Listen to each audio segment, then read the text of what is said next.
Now I'm going to move on to the Trade Secretary, Liz Truss. I spoke to her earlier, and what I really wanted to put to her was that statement put out by the British government and the European Commission saying that they were trying to, in a sense, lay down their arms and avoid a vaccine war. So, did she think there was a compromise? And if there was, what would it look like?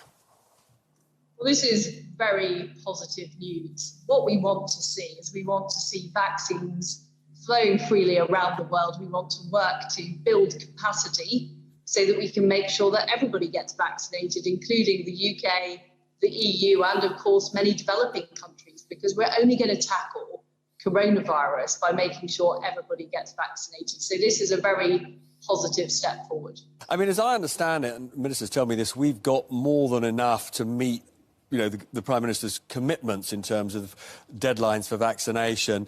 What kind of spare capacity do we have to, in a sense, make a gesture to the EU and let them have a bit of our vaccine? Well, I'm not going to go into numbers at this stage. What we know is that there is production going on around the world, and what we need to do is work together with other countries to ramp up that production, ramp up that capacity. So it's not just the UK and the EU. We see the rest of the world getting the vaccines it needs. And there are important players like India also involved in those types of discussions to make sure there is enough vaccine supply. Now, you'll have seen the Prime Minister at the Liaison Committee this afternoon answering a question, actually from one of our guests tonight, Yvette Cooper, where he signalled that it is possible that France would go into the so-called red zone, which means there'd be much greater restrictions on people coming from France to the UK. That'd be very complicated, though, from the respect, from the point of view of British trade with the EU. How anxious are you that that might damage flows of goods in both directions? Well, throughout this coronavirus crisis, we've had to take the right decisions about how we protect our borders, and we need to keep monitoring the situation and making sure that we're doing all we can to stop a new wave of coronavirus, to stop the disease becoming prevalent again. And of course, we want to keep trade as open as possible.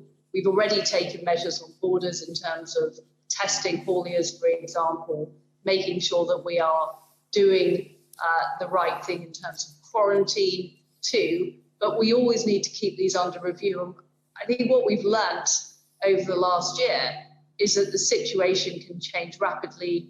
We need to remain flexible, and we need to also be cautious to make sure our citizens are protected. But presumably we couldn't insist on hauliers coming from France being quarantined in hotels for 10 days. That can't happen, can it? I'm not going to speculate on the details of exactly how any policy would be implemented before a decision has been made. But what we need to do is we need to remain flexible. We need to absolutely focus on protecting lives. That is the number one priority. And we need to take the decisions in order to do that. And of course, the vaccination programme, the fact that we now have vaccinated 50% of our adult population has been a huge success. And the key thing we need to do is to continue to roll out that programme to make sure that people are protected, as well as ensuring the vaccines are there across the world too. Now, the Foreign Secretary, in clarifying remarks about sort of human rights thresholds for countries we'll do deals with, has said that we won't do deals with countries that are sort of beyond the pale in terms of how they infringe human rights. Now, you've just done an important investment deal with the United Arab Emirates, but this is a place where there's stoning, where people disappear, where protest and dissent against the government are banned. In what sense is the UAE not beyond the pale? Well, we trade and invest with a number of different countries around the world.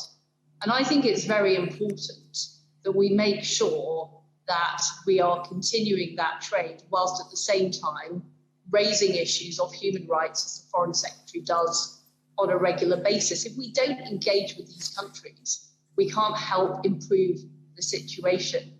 And often policies like trade sanctions can actually make the situation worse for some of the poorest people in those countries we work with. We are also, however, striking trade deals with like-minded fellow democracies to try and shape the world of global trade and make sure it is based on our values, what we believe in, whether that's democracy, human rights, freedom.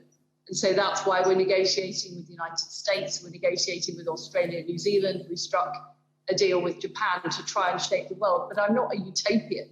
Of course, we have to trade with countries who we don't necessarily share all values with.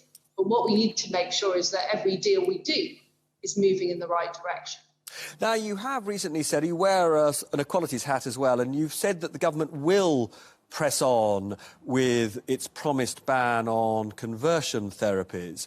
But there are some, as you know, in the trans community who fear that you are not going to ban conversion therapies where that applies to trans people.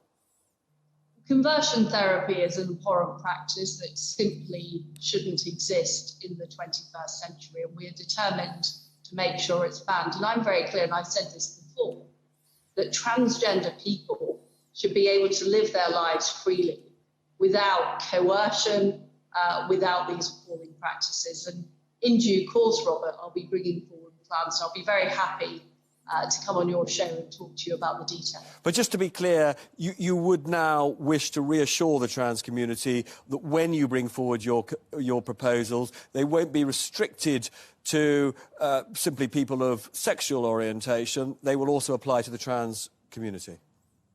I'm very clear that we want to make sure that transgender people are free to live their lives and don't face the type of horrific conversion therapy that currently has been going on here in the UK. Liz Truss, it's great to see you as always. Thank you so much for joining us. Thank you.